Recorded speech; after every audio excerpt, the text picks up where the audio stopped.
YCP నేత సుబ్బారెడ్డి మీడియాతో మాట్లాడుతున్నారు. ఇప్పుడు ఆ లైవ్ చూద్దాం. మా పాలనలో ఎటువంటి చంద్రబాబు నాయుడు గారు ఆరోపణ చేసినట్టు ఎటువంటి అక్రమాలు నీచమైన కార్యక్రమాలు జరగలేదు. మీరు ఏదైతే నింద మోపారో మీరు దాన్ని కట్టుబడిన పని అయితే రండి, మీరు కూడా ప్రమాణం చేసి చెప్పండి. లేదా మీరు భక్తుల మనోభావాలు దెబ్బతినే విధంగా చేసిన దానికి మేము చట్టపరంగా న్యాయపరంగా ఏం చర్యలు తీసుకోవాలో ఆ కార్యక్రమం చేస్తాం. ఎందుకంటే 100 రోజుల పాలనలో చెప్పిన హామీలు అమలు చేయలేదు, వివిధ కార్యక్రమాలు చెప్పి అధికారంలోకి వచ్చి ఏ విధంగా ఎలక్షన్లకు ముందు మా ప్రభుత్వంపై మా పార్టీపై దుష్ప్రచారం చేశారో అదేవిధంగా ఇప్పుడు వీళ్ళ వైఫల్యాలు కప్పుచ్చుకోవడం కోసం ఈ దుష్ప్రచారం, మరీ ఎంత ఘోరమైన దుష్ప్రచారం అంటే భారతదేశంలోనే కాదు ప్రపంచవ్యాప్తంగా ఉండే హిందువుల మనోభావాలు దెబ్బతినే విధంగా ఈ దుష్ప్రచారాన్ని తెరలేపారు. హిందువులు ప్రపంచవ్యాప్తంగా ఉన్న హిందువుల్లో ఇది ఒక ఇదిగా భావించే పరిస్థితి వచ్చింది. రాత్రి నుంచి నేను చూసిన వెంటనే రియాక్ట్ అయ్యాను. దాని మీద ప్రమాణ స్వీకారం చేద్దామని చెప్పడం జరిగింది. ఇప్పుడు వివరంగా ఏ విధంగా గత 5 సంవత్సరాల మా పాలనలో స్వామివారి నైవేద్యాలు పెట్టడంలో కానివ్వండి, భక్తులకు ఇచ్చే లడ్డూలు తయారు చేయడంలో కానివ్వండి, ఏ విధంగా నాణ్యతను పాటించాము, ఏ విధంగా 2014 నుంచి 15 వరకు వాళ్ళు చేయని కార్యక్రమాలు కూడా మేము 2019 నుంచి 24 వరకు చేశాము, కొన్ని వివరాలు మీకు తెలియజేయడం కోసం ఈరోజు ఈ ప్రెస్ కాన్ఫరెన్స్ ద్వారా చెప్పడం జరుగుతుంది.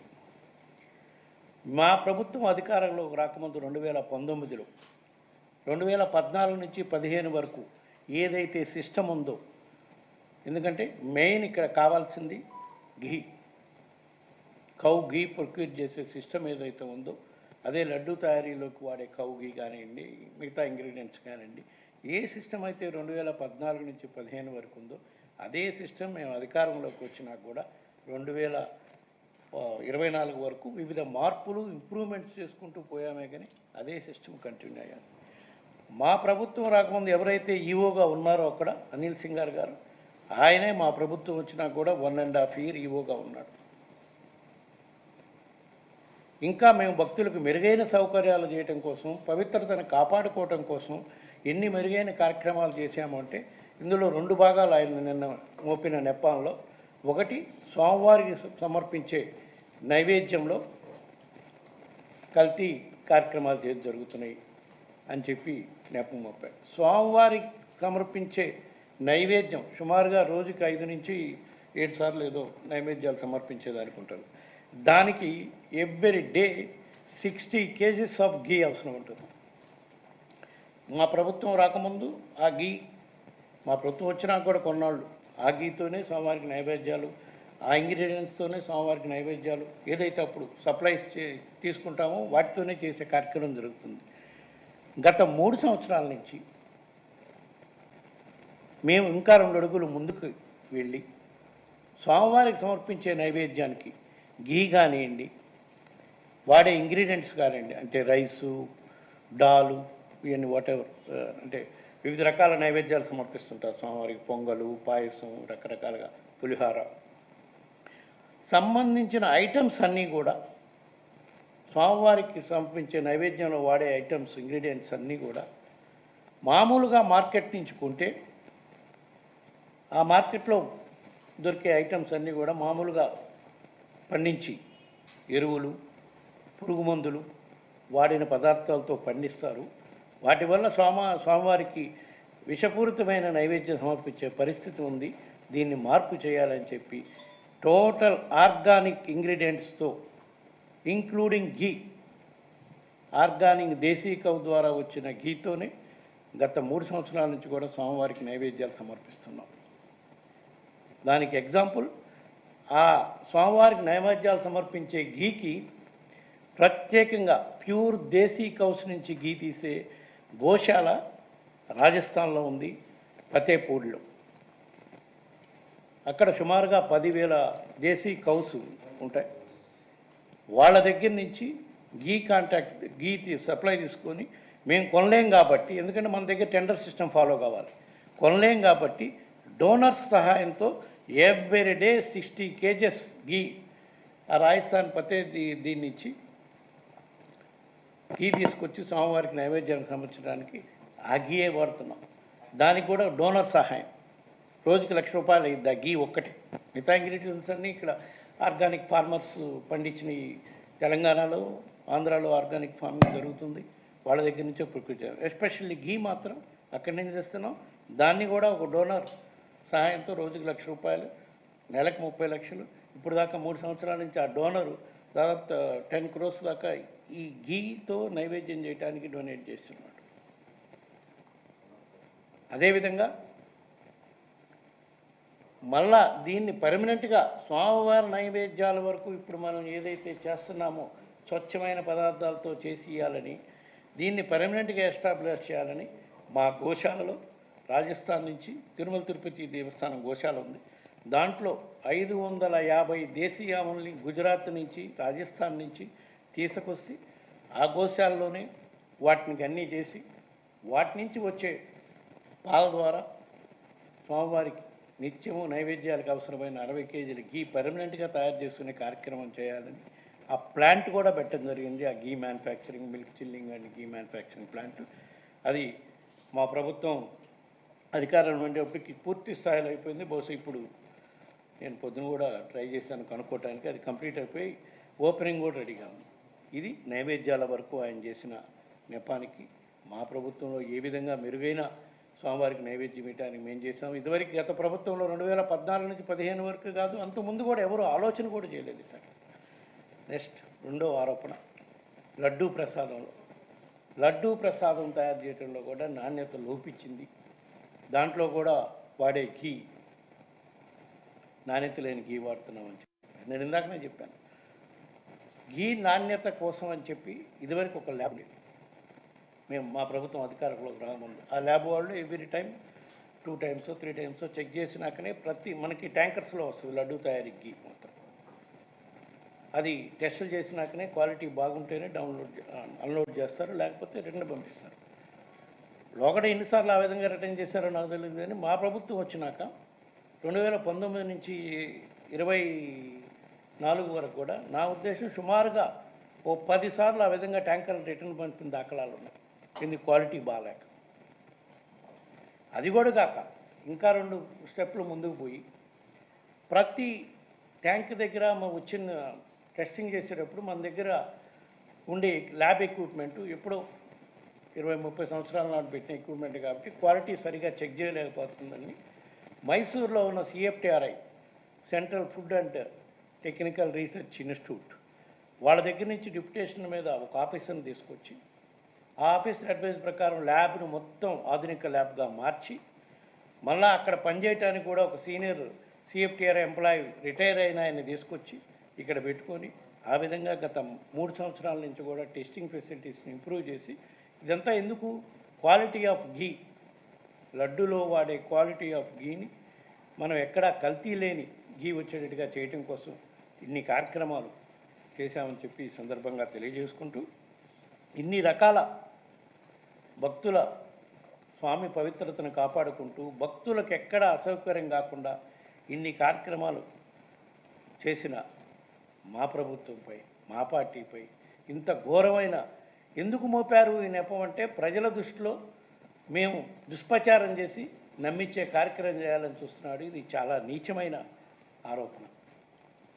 దీనిపై వాళ్ళు చంద్రబాబు నాయుడు గారి ఎవరైతే మాట్లాడారో దీనిపై వాళ్ళు స్పందించాలి, వాళ్ళ దగ్గర ఏమైనా ఆధారాలు ఉంటే నిరూపించాలి, లేకపోతే తప్పకుండా దీనిపై డిఫామేషన్ కేసు వేసేదానికి అన్ని విధాల ఏర్పాట్లు చేస్తాం. ఇక్కడేదో మన హైకోర్టులోనో ఇంకో హైకోర్టులోనే కాకుండా, ఎందుకంటే స్వామివారి భక్తులు ప్రపంచవ్యాప్తంగా ఉన్నారు కాబట్టి దీన్ని అవసరమైతే సుప్రీంకోర్టులో కూడా దీనిపై కేసు వేసే కార్యక్రమం చేస్తామని చెప్పి ఈ సందర్భంగా తెలియజేసుకోవాలి. ఇవే కాదు, ఇట్లా ఆరోపణ చేసేదానికి ఆలోచిస్తున్నారు. కానీ గత 5 సంవత్సరాల్లో మా ప్రభుత్వం చేసిన మెరుగైన కార్యక్రమాలు తిరుమల తిరుపతి దేవస్థానంలో ఎన్నో ఉన్నాయి.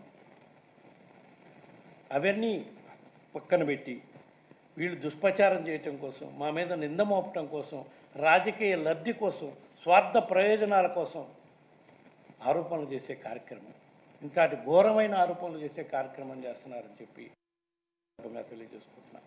అదేవిధంగా vigilance commission, vigilance and enquiry department అని నోటీసులు ఇచ్చారు మాకు ఇచ్చారు, మిగతా ఆఫీసర్లు కూడా ఎవరెవరికి ఇచ్చారో నాకు తెలియదు. ఇచ్చినప్పుడు మేము చెప్పాం, ఆ ఆఫీసర్లు మాకు రాస్తున్నారు, మా దగ్గర మెటీరియల్ ఉంటుంది. నేను ఎప్పుడో 3 సంవత్సరాలు 4 సంవత్సరాలు చైర్మన్గా ఉన్నా, వాళ్ళ దగ్గర అడిగిన ఇన్ఫర్మేషన్ నా దగ్గర ఉండదు. రికార్డు ఏదైనా పంపిస్తే ఏ నిర్ణయమైనా ఎట్లా తీసుకున్నామో ఏందో చెప్తామంటే మాకు ఇన్ఫర్మేషన్ ఇయ్యరు. ఇవన్నీ బోర్డు డిసిషన్స్, బోర్డులో డిసిషన్ ప్రతి నిర్ణయం బోర్డులో తీసుకుంది. బోర్డు సభ్యులతో పాటు ఎక్స్కప్షో మెంబర్స్ గవర్నమెంట్ సైడ్ నుంచి ఉన్నారు. అన్నీ తీసుకున్నాం, అన్ని నిర్ణయాలు తీసుకోవడం జరిగింది. ఇంప్లిమెంట్ చేసే ఆఫీసర్లు వాళ్ళ ప్రేమను ఏమి లేకుండా పేపర్లో వస్తుంది. నిన్నో మొన్నో ఒక పేపర్లో విజిలెన్స్ రిపోర్ట్ అయిపోయింది, 520 కోట్ల రూపాయల దోపిడీ జరిగింది అని చెప్పి పేపర్ రైటింగ్ వస్తుంది. సో ఏ స్థాయిలో దుష్ప్రచారం చేసే కార్యక్రమం చేస్తున్నారంటే చూడండి. దాని మీద కూడా ఈరోజు కోర్టుకు వెళ్తున్నారు. సో వీటన్నిటిపై నిగ్గు తేల్చే కార్యక్రమం చేస్తాం. దీనిపై తక్షణమే ముఖ్యమంత్రి చంద్రబాబు నాయుడు గారు, ఆయనకి మతి భ్రమించి మాట్లాడారా, కావాలని మాట్లాడారా, ఇంత ఘోరంగా మాట్లాడటం అనేది ప్రజలెవరు కూడా తట్టుకోలేకపోతున్నారు. మరీ ముఖ్యంగా హిందువులు తట్టుకునే పరిస్థితి కూడా లేదు. దీనిపై వాళ్ళు సమాధానం చెప్పాలని చెప్పి ఈ సందర్భంగా కోరుకుంటున్నాను.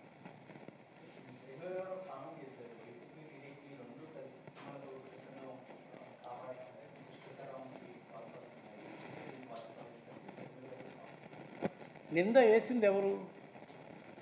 ఆయన అడుగు. మమ్మల్ని ఎందుకు కలుపుతున్నారు?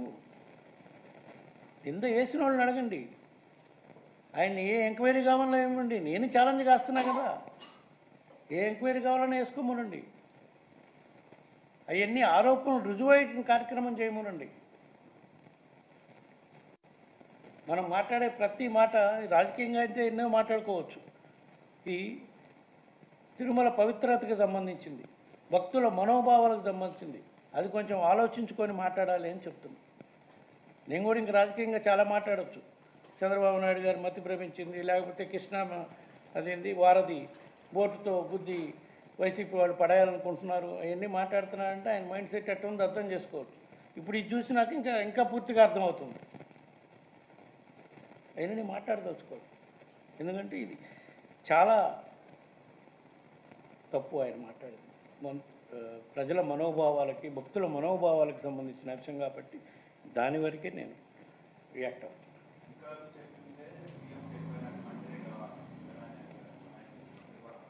అధికారులు చెప్పని, ఎవరైనా చెప్పని, మనం మాట్లాడేటప్పుడు బాధ్యతమైన పదవిలో ఉన్నప్పుడు దానికి బాధ్యత నువ్వు తీసుకోవాలి. మాట్లాడింది నువ్వా అధికారా? ఇప్పుడు నేను ఎందుకు బాధ్యత తీసుకొని చెప్తున్నాను? నేను 4 సంవత్సరాలు చైర్మన్గా ఉన్నా కాబట్టి నేను బాధ్యత తీసుకుంటున్నా. ప్రూవ్ చేయండి అని చెప్తున్నా కదా.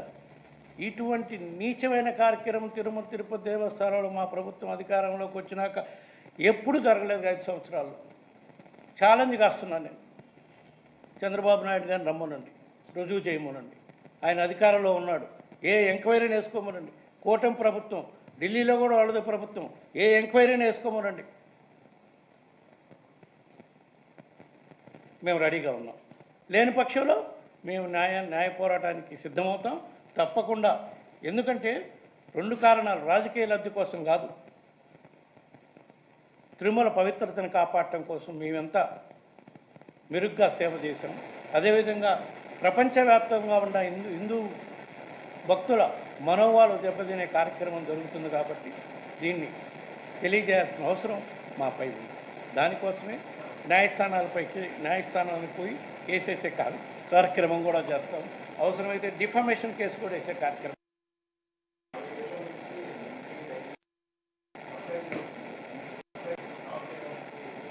అట్లేం లేదమ్మా, స్టాప్ చేయాలని మాకేం లేదు. 2004 నుంచి 2015లో కూడా కొన్నిసార్లు వాళ్ళు సప్లై చేసేవాళ్ళు, కొన్నిసార్లు సప్లై చేయరు నందిని డైరీ, ఎందుకంటే అది కర్ణాటక ఫెడరేషన్కి సంబంధించి. మా ప్రభుత్వం అధికారంలోకి వచ్చినా కానీ కొన్నిసార్లు వాళ్ళు సప్లై చేశారు. అంటే పేర్లు వాటి జోలికి పోవడం అనేది టెండర్ సిస్టమ్. నేను ట్రాన్స్పరెన్సీగా పోవాలని టెండర్ సిస్టానికి డివేట్ కాదలుచుకోవాలి. వాళ్ళు టెండర్ సిస్టంలో పార్టిసిపేట్ చేయడానికి కొంత ఎస్టేట్ చేశారు. దానికి కారణం వాళ్ళు చెప్పిన కారణాలు, వేరే కారణాలు ఉన్నాయి. అవన్నీ ఇప్పుడు మనం మాట్లాడుకోవటం కరెక్ట్ కాదు. బట్ సప్లయర్స్ ఎవరు అనేది కాదు, మనకి నాణ్యమైన గీ వస్తుందా రాదా, నాణ్యమైన గిలి సప్లై జరుగుతుందా లేదా.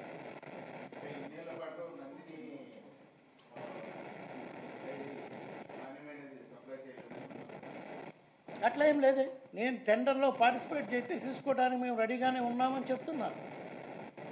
వాళ్ళు టెండర్లో పార్టిసిపేట్ చేయలేదు. ఒకసారి రెండుసార్లు పార్టిసిపేట్ చేశారు. మా ప్రభుత్వం వచ్చినప్పుడు కూడా కొన్నాళ్ళు సప్లై చేశారు. మేమేం వాళ్ళని టెండర్లో పార్టిసిపేట్ చేయొద్దని కానీ బ్యాన్ కానీ ఏం చేయలేదు. కాకపోతే మిగతా సప్లయర్స్తో కాంప్లీట్ చేయలేకపోయారు కొన్నిసార్లు.